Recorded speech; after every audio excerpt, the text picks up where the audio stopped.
Hello guys, అందరు ఎలా ఉన్నారు? ఈరోజు సండే కాబట్టి మేము గుంటూరులో ఉన్న గాంధీ పార్క్‌కెళ్ళాము. అక్కడ అయితే అసలు చిన్న పిల్లలు, పెద్దవాళ్ళు అందరూ ఫ్యామిలీతో చాలామంది వచ్చారు టైం స్పెండ్ చేయడానికి. అలాగే అక్కడ పిక్నిక్ లాగా ఫుడ్ కూడా తెచ్చుకొని తినేవాళ్ళు చాలామంది ఉన్నారు. ఈ ఫ్లవర్స్ చూసారా? వైట్ కలరు, పింక్, రెడ్ అయితే నేను చూసాను కానీ వైట్ కలర్ ఎప్పుడు చూడలేదు. ఇప్పుడే ఫస్ట్ టైం చూడడము. అలాగే చూడండి ఎంతమంది ఎక్సర్సైజ్ చేస్తున్నారో. ఇక్కడ జిరాఫీలు కానీ, జీబ్రాలు, అలాగే ఎలిఫెంట్స్ కూడా ఉన్నాయి. అలాగే మోగ్లీ ఉన్నారు కదా, మోగ్లీ తన చుట్టూ ఎలిఫెంట్స్ అవన్నీ ఉన్నాయి. ఇక్కడ ఫ్లవర్ చూసారా? నాగమల్లె చెట్టు.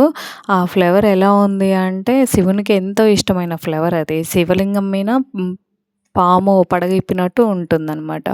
ఇక్కడ చూసారా స్టాచ్యూ కాడ ఎంతమంది ఫొటోస్ దిగుతున్నారో అసలు. ఈ వాటర్ అయితే నైట్ టైము క్లోజింగ్ టైంలో ఉంటాయి. ఇవైతే అక్కడే బయట కొన్నాము. Please subscribe.